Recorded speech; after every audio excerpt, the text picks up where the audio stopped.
This week, I found myself cursing a lot more than usual at the news and everything's been going on. I mean, there's been all the shootings, the gun violence, the insanity that's going on with all the laws that they're trying to pass about gay and transgender and history and trying to wipe out, the racial history of America and so all these things are going on, and that's just in our country. And so there's this a lot of anger that was arising, which is a natural response to injustice when you see it.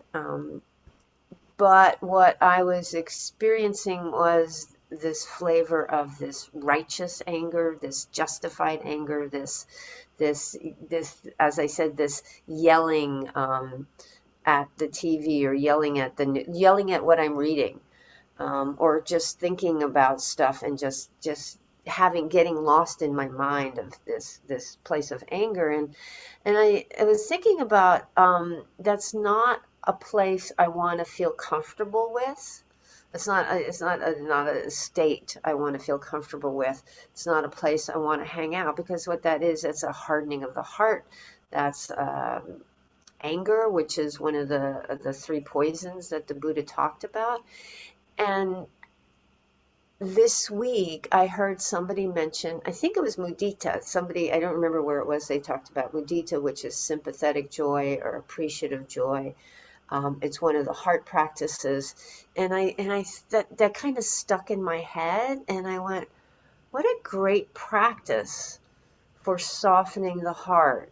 And it's a great antidote to this sense of anger, this sense of separateness, because when you get into this place of anger at them, there's this disconnect, and you have just I othered us and them. And it's when you do that, it's so easy to go down that slippery slope of dehumanizing someone else because whatever reason. And so the practice of appreciative joy, I think, is really helpful. And it's not an easy one. What mudita is, it's one of the four Brahma Viharas. It's one of the four heart practices. I'm sure you're all familiar with them, but there's loving kindness, there's compassion, there's appreciative joy, and there's equanimity. And loving kindness is this heart that's open to all beings, that greets all beings with kindness. There's compassion, where you are touched by the suffering, the misfortune of others. And mudita, the Pali word, appreciative joy. And I'll say mudita a lot because it's less syllables than appreciative joy, so it's easier to say for me. It means you are happy for the happiness of others, the wholesome happiness of others. Not happy because they did something awful or they caused harm or they robbed a bank and got a lot of money. It's the wholesome, wise, skillful, the joy of others who, someone who gets married, and the joy they have on their wedding day, or someone who has a baby and that joy, or gets a promotion, or something that they are really excited about, that you also share in that you share in that. And the root of mudita means to be pleased, to gladden. And so I like to think of it as generosity of the heart. It's this generosity that we have for others, for their good fortune, for their happiness, and with the wish that it continues. Not that, okay, you got yours, that's enough. But to have this, may it continue. And I heard somewhere, or I read somewhere, that it's like compassion and appreciative joy are like siblings and the offspring of metta, loving kindness, which is, there's the equanimity is the appropriate response. If you're faced with joy, you have the joy as well. If you're faced with someone suffering, there's the welling up of compassion. So they work hand in hand depending on what experiences happening, what's going on. And Sharon Salzberg, who wrote the book Loving Kindness, it's, if you don't have it, it's a really good one. She wrote all about these heart qualities, and she said mudita is a rare and beautiful quality to feel truly happy when others are happy.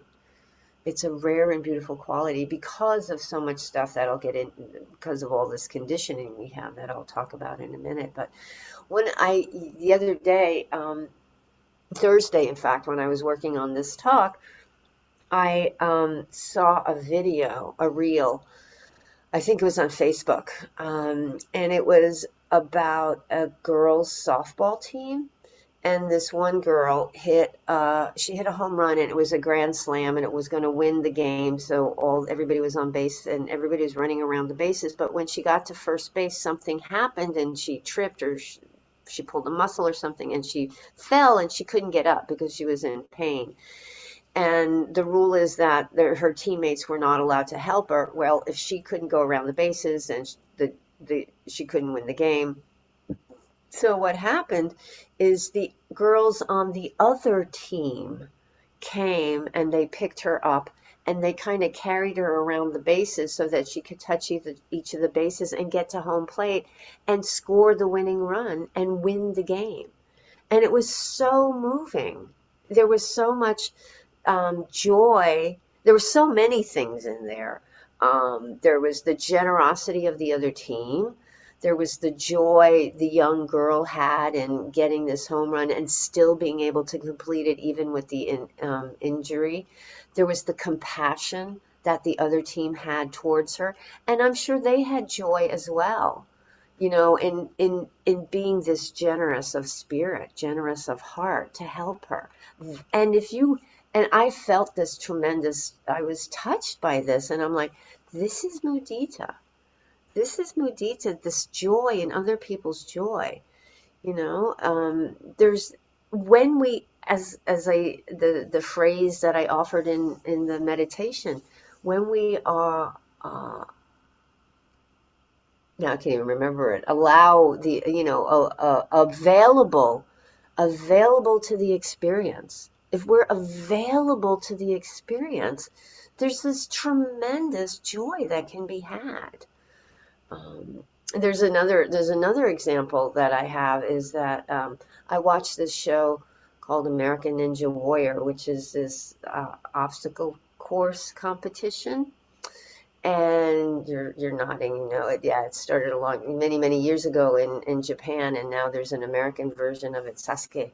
And the athletes cheer each other on, even though they're competing against each other. They're actually not competing against each other. They're competing against the course. So they root for each other, and it's like, and when one of them does well, they all cheer. It's like, that's mudita in action. And you see it all the time. And, like I mentioned, friends having good fortune, getting married, having a baby, those types of things, little children playing and having a good time. There's all types of mudita if you are available to the experience. And I bet you can think of examples of that in your own life, that you are touched by that and the good feeling it is. It's so important to have that. And oftentimes it's spontaneous, this feeling of mudita, but a lot of times we censor it. Not necessarily intentionally, but habitually, implicitly, under the surface, because of our conditioning, because of the way we've been taught. It's not how we work in this world, in this society. We are brought up on competitiveness. We are brought up on there's probably not enough to go around and you better get yours. This sense of lack, this sense of inadequacy. And, I was thinking of Vince Lombardi, the old football coach, and his famous line is, winning isn't everything, it's the only thing.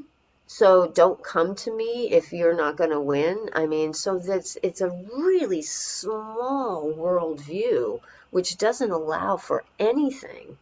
accept this one result, which, that is, the Buddha, that's kind of that root of our suffering, root of our dissatisfaction, our needing to have one particular thing, our needing to have a certain outcome. Winning is not just the only thing, or not just everything, it's the only thing. So that's a real groundwork for suffering, for dissatisfaction, for anger, for hatred, for competitiveness, for doing things that may not be wise or skillful. You know, we're taught that if they get theirs, I won't get mine. You know, it's the most difficult of the Brahma Viharas because of this deep conditioning we have. It has been for me, but because it is so difficult, Sharon Salzberg says that it's much more potent when we can connect with it. It's much more potent, but the necessity of breaking out of our societal conditioning, of our familial conditioning. How were you raised in your family? What messages did you receive? Mine was always, there was a lot of worry. Is there going to be enough? Is there going to be enough? Is there going to be enough? So it was like, I got to make sure there's enough. And so then I can't let you have. So they're very tight, closed knit. I may not want it, but you can't have it either, kind of thing. Because I gotta hold on to it.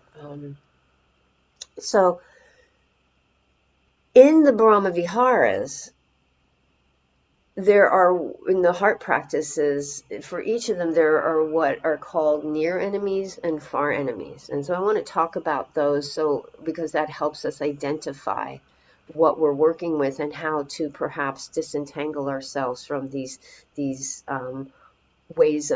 these things that get in the way of the beauty and joy of mudita, of appreciative joy. The near enemy of mudita is overexuberance. It's like getting carried away instead of just being happy, just taking it to that next level that may not be wise, may not be skillful, may actually cause harm. And the one example that comes to mind so much of the time is around sports again. When somebody's team wins the Super Bowl and then everybody goes out and turns over cars and sets things on fire, it's like, that's not joy.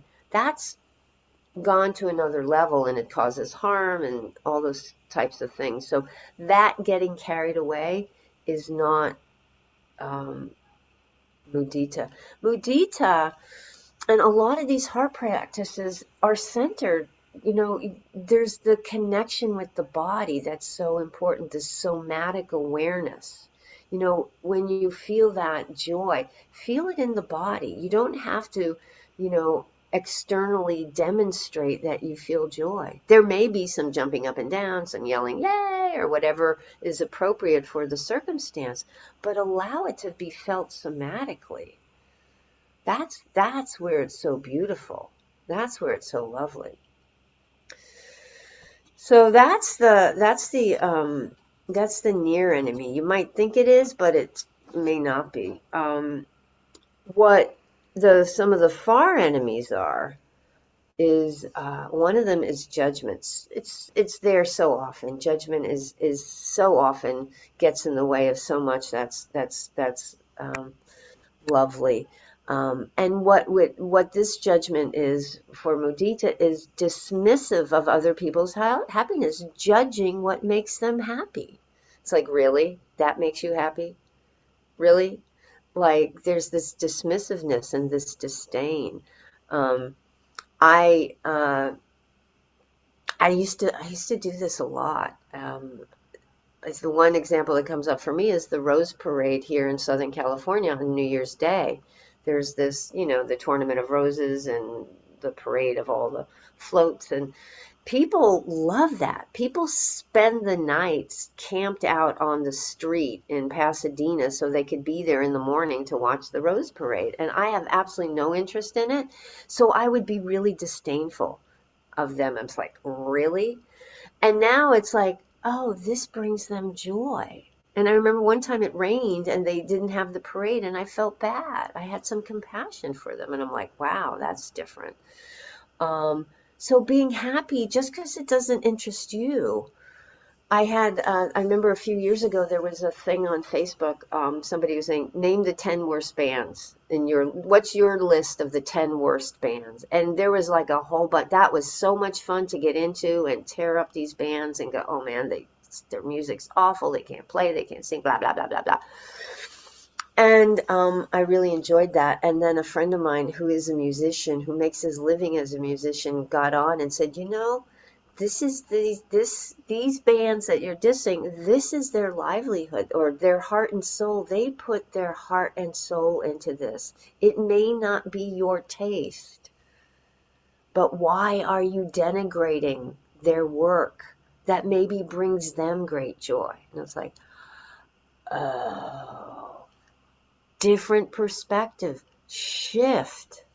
Oh, so now I can't do that anymore. That's like, I could, but is that the kind of person you want to be? And it's like, that's not the kind of person I want to be. I really buy these teachings hook, line, and sinker. So how do I cultivate mudita? It's as simple as not jumping on the bandwagon to diss other people and their work or judge what other people care about. Just because, if it's, again, wholesome, you know, good, skillful, not, awful or harmful in any way. But if it's all good stuff, then it's like, let them, hooray for them, yay. And there's a quote by Voltaire that I absolutely love. And he says, appreciation is a wonderful thing. It can make what is excellent in others belong to us as well. So he's not talking about mudita, but he's talking about the underlying experience of mudita. It makes what's excellent in others' lives belong to us as well. How awesome is that? Sharing the joy, sharing the happiness. Why would I say no to that? Except from this place of lack, this place of judgment, this place of inadequacy, this place of othering us and them. Another one of the far enemies of mudita is comparing. We're better or worse, they're better or worse. This sense of conceit, this self-view that we're not just in this together. And that kind of reminds me of, I'm sure I've mentioned this before. There's this series of shows on Discovery, or I don't know what show, what channel it's on, but it kind of gives the history of American inventions and American pioneers and the Carnegie and Ford, the car, the battle of the people creating cars, or even the most recent one that I saw last week was the inventors of peanut butter. There was Skippy, and then there was Jif, and then this guy made it better. And every single one of them is grounded in competitiveness. Got to come out on top. My business is really successful. I make a really good living. I make a really good product. I employ a lot of people in my manufacturing plants. But they're number one. They're making more money than I am. I need to beat them. That's the line that runs through everything. We're talking Barbie dolls, we're talking peanut butter, we're talking railroad, we're talking Edison and Tesla and alternating current and DC. That's the competitiveness. Instead of going, wow, I'm making a living, I'm making a good product, you're making a living, you're making a good product, yay. There's enough to go around. But that's not that's not the ethos of this country. It's very different. And so to recognize that and pull ourselves out of the water that we're swimming in, this comparing, this gotta get bigger, more, louder. And you pull back and watch where you're caught into that, because that's craving, more, more, more. There's never enough. How many billions is enough billions? apparently nobody's reached that point yet because they're still trying to make more. Another, it doesn't matter. That's my thing. It's like, it doesn't matter. I yell at the TV. My husband loves those shows, and I'll watch them because they're kind of interesting because they have facts, and it's like, oh, is that where that started? I'm interested in that part, but when they get into that, and I just yell at the TV. It doesn't matter. It doesn't matter. You can be number two. It's okay. Um, Another one of the near enemies is this inability to offer mudita to people we don't like. You know, we don't want them to have good fortune. We come up with these ideas of they're not deserving, I don't like them, blah, blah, blah. The problem with that is the Brahma Viharas are unconditional. They don't have to meet a certain set of criteria. The only thing is, as I said, it's wholesome, it's skillful, and wise. It's not causing harm. What brings them joy and happiness is not something that causes harm to others or is destructive in any way. It is wholesome. And there's a line that Sharon quotes. This is from Henry Wadsworth Longfellow that I really like because it speaks directly to this. And he says, his quote is, "If we could read the secret history of our enemies, we should find in each man's life sorrow and suffering enough to disarm all hostility." You know? Everyone's life is by nature continually vulnerable to pain. Remembering this is our gateway to mudita. We're all experiencing the human condition. Why would we deny another human being a moment of joy simply because we don't like them? That's on us. That's not on them. You know, they are the Brahma Viharas, the heart practices are unconditional. And so that again is an excellent practice. And I had the question the other day when I was talking about this, and the person went right to the worst person they can think of, which is what we have a tendency to do when we practice these heart practices. In metta, we go right to the person who harmed us the most. We go right to the most awful person we can think of in the world today, right to the worst. And it's like, that's not where you start. You do not start with the worst. You have to build up. Start with the person who annoys you. You know, start with that person at work. Start with the noisy neighbor. Start with the person who has a you don't like the way they dress. I mean, that's where you move with this. You build this up. You continue. You create the circumstances that allow for greater and greater and greater mudita. And the more you practice this, the more the heart opens.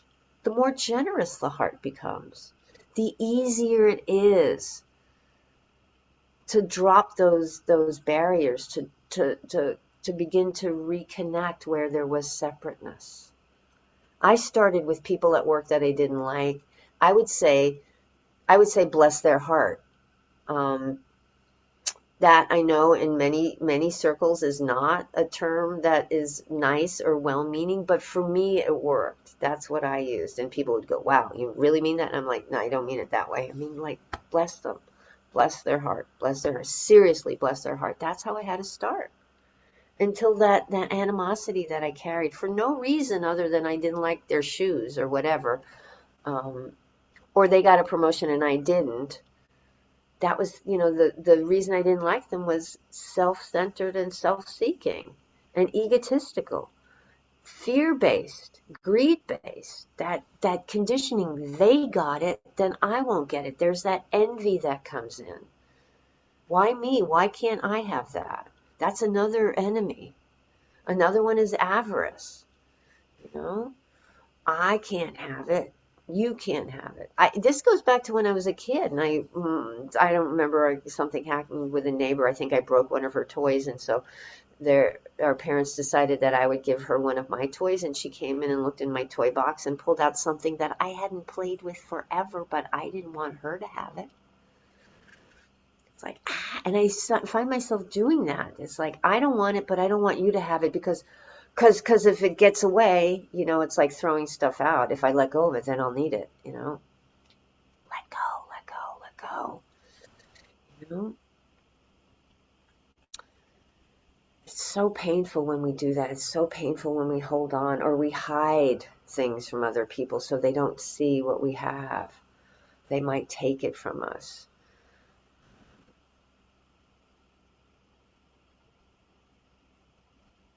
You know, when we are stuck in these far enemies, when we're stuck in these enemies of mudita, we're not available to the joy that's present in other people's lives because one more time we're so busy manipulating and holding and judging and comparing and figuring out and making sure, and if this then that, and should and shouldn't. And if we can simply let go of that and open our hearts, I really like that term, generosity of the heart. I'm so happy for you. That doesn't cost me anything except ego. And that's something I want to be rid of anyway. Can I let go of that ego? And then the allies of mudita are joy, piti, compassion. These Brahma Viharas work together. Gratitude.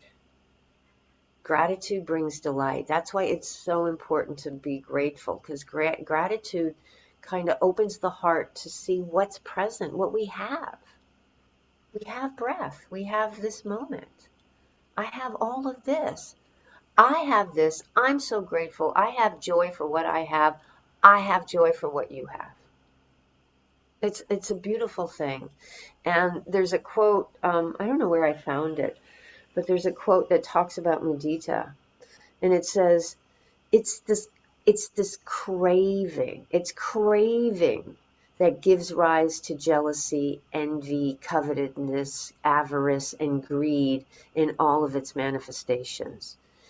Here it is that mudita, when practiced and developed, becomes a sublime and boundless state of mind to be dwelt in as a corrective characteristic for their removal.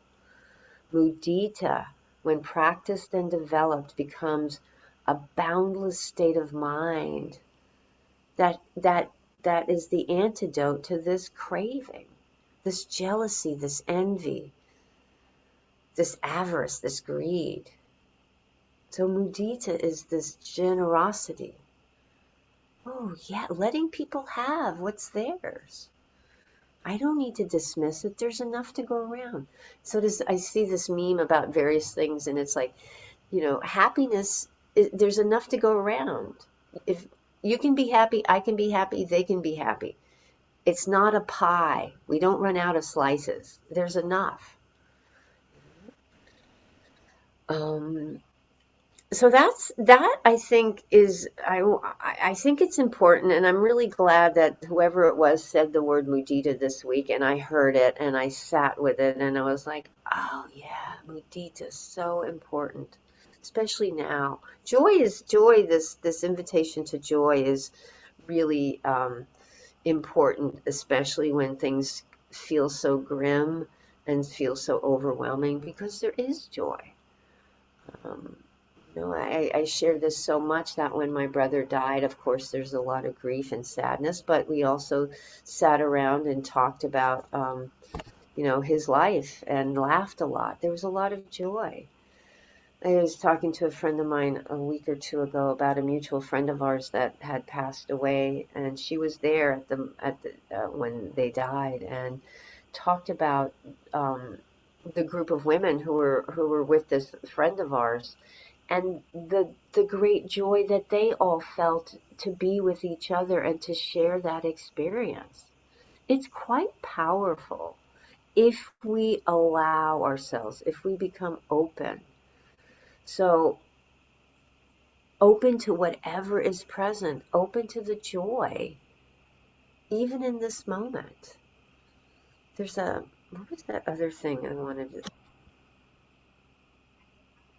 see if I have this other note here. Let me see if it makes sense in this context. Oh, yeah, talking about the relationship between mudita and compassion. It figures more strongly, this relationship, how they support each other. It figures more strongly as we direct sympathetic joy or mudita towards someone who is suffering a great deal. There can be joy in this suffering. Can we find within their life some little happiness, something that is bringing them satisfaction, or maybe just an opening for changing a circumstance that is causing them pain? What happens is we have this tendency to see things in a black and white, there's either or, this binary. There's either joy or there's suffering. There can't be both. And that's not how this world operates. That's not how we operate as human beings. We can be in the midst of great pain and walk outside and it's springtime and the flowers are just exploding and find joy in that. And then when we're doing the practice, if we're practicing mudita for someone who is in great suffering or is in a lot of distress, maybe we have that joy for their joy, even in that simple moment. So we don't take this away from anyone, just as we don't take it away from ourselves. We make ourselves available for the experience, whatever's present, So thank you, my friends, for your kind attention, and I hope this has been of some benefit. And if it has, I have great joy from your benefiting from my words. There, that's Mudita. Da-dum-bum. Thank you.